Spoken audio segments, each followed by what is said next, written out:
Son unos minutos más, pero antes vamos con el panorama internacional, que creo que es importante destacarlo el día de hoy. Miguel Ángel Rodríguez Maquí está con nosotros. Hola Miguel Ángel, ¿cómo estás? Muy buenos días, Jesús. Muchas gracias por la invitación. No, creo que es importante tener tu proyección respecto a lo que está pasando en Moscú, en Rusia. Entonces ya la cosa no es contra Ucrania, sino es ruso contra ruso. ¿Qué ha sucedido? Bueno, efectivamente, lo que ha pasado es que este grupo Wagner que lidera Prigozhin, Yevgeny Prigozhin, pues ha expresado su frontal discrepancia fundamentalmente con el ministro de Defensa de Rusia. Recordemos que el grupo Wagner ha servido a los ejércitos de Rusia contra Ucrania, pero este es un ejército pagado, es un ejército mercenario, es un ejército paralelo al del propio Estado ruso. Bueno, resulta de que ha habido una suerte de ataque a los campamentos del grupo Wagner y eso ha ocasionado mostrar su ira. Ellos controlan una importante zona de Rostov al sur de Rusia, y entonces, claro, todo esto es muy grave porque a mi juicio está revelando que al interior de Rusia hay mucha, pero mucha separación de actores visibles, mucha división, mucho desorden. Exitosa. Y en medio de una guerra donde Rusia debió hace buen tiempo,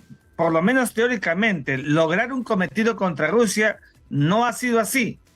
Entonces, pareciera que la suerte de esta retirada rusa en algunos sectores, mostrando niveles de derrota, está impactando al interior del país y del acto político en el Kremlin, en el gobierno de Vladimir Putin, le están moviendo el piso.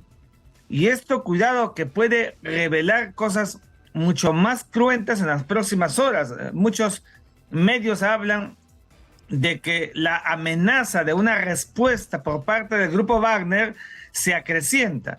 Con lo cual, más allá de las imputaciones que ya hizo la Fiscalía de Moscú contra su jefe, en verdad estamos frente a una primera muestra visible de una escisión, de una división y de una debilidad política, militar, de un régimen que aparentaba ser muy duro, muy fuerte, que todo lo controlaba en Rusia.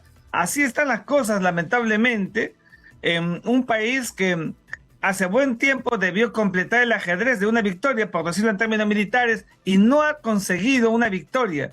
Si Wagner en verdad se constituye en el nuevo obstáculo de Vladimir Putin, yo creo que va a tener el propio presidente forados al interior del propio país que puede costarle políticamente al propio gobierno de Vladimir Putin. Creo que es importante señalarlo, porque en medio de una guerra tú tendrías que tener a todos completamente alineados. Sin embargo, ya aquí hay un problema de uno que se está empezando a voltear. Entonces, de primera, ¿no es cierto?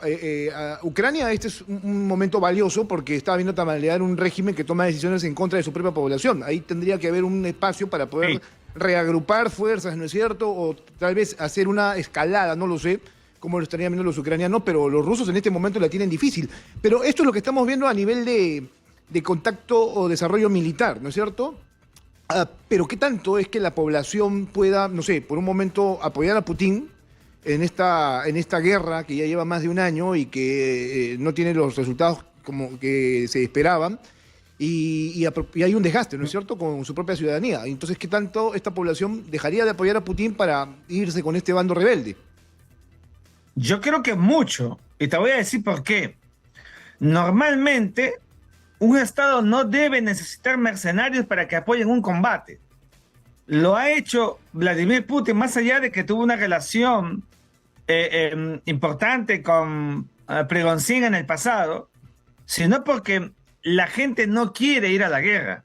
Recuerda que él recurrió a mecanismos de levas, de lograr reclutamientos forzados, y que muchos jóvenes querían escapar, no querían ir a la batalla. O sea, no hay por parte de la población rusa una adhesión al régimen de Vladimir Putin, con lo cual no hay ese apoyo. Recuerda además que todos los disidentes políticos han sido sistemáticamente desaparecidos, encarcelados, envenenados, etcétera.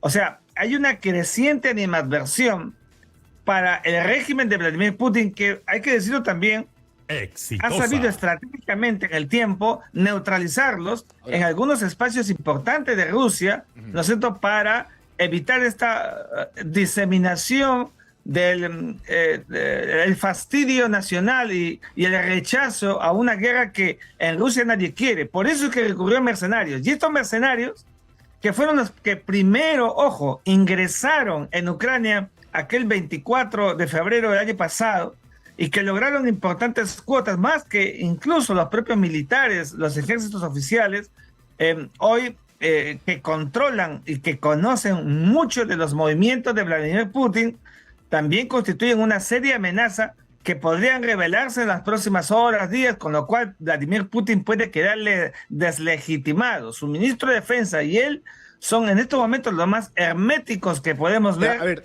en toda Rusia. Miguel Ángel, muy concreto en realidad. ¿Cómo sostienes una guerra con otro país, pero además cómo sostienes una guerra interna, o sea, una rebelión interna, o sea, una guerra civil posiblemente, ¿no? O sea, ahí ya da por sentado de que tu guerra con Ucrania tendría que estar terminada, digo yo, ¿no? Así es. La respuesta es que es sencillamente insostenible. Y esta situación de tener un frente interno ahora dividido, para mí es el comienzo de la derrota de Rusia. Recuerda que China ya acaba de cerrar con Estados Unidos un acuerdo político para no darle armas a Rusia. Entonces son factores endógenos de adentro y exógenos de afuera los que están contribuyendo al debilitamiento de Vladimir Putin, que lo único que está haciendo en las últimas horas es recurrir a la amenaza pública y seguramente a la neutralización, como ya está acostumbrado. Pero todo esto pues debilita a una Rusia que más bien debió terminar empoderada, y es exactamente, a mi juicio, lo contrario. Bueno, vamos a ver cómo es que escala esto en las próximas horas, ¿eh? Ya estoy viendo yo aquí una cobertura espectacular, y si hablamos de multilateralismo, Irán va a apoyar obviamente a Rusia porque son socios. Y por el otro lado, ¿cómo es que la OTAN, la Unión Europea, el G7 y todos los demás organismos internacionales de ese tipo están observando lo que está pasando con Rusia, ¿no? Mira, tenemos que ser claros, ¿ya?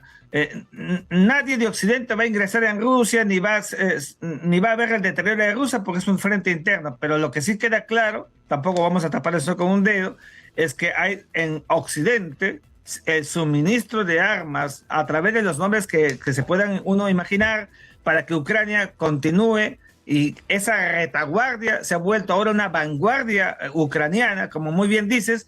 Están recuperando progresivamente la región del Donbass, que fue tomada en los primeros 10 meses de batalla por Rusia.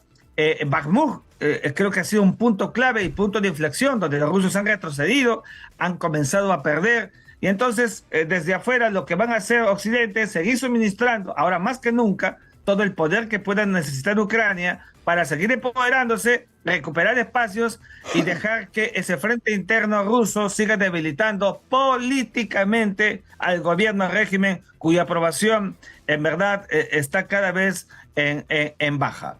Serio lo que está pasando en Rusia en estos momentos.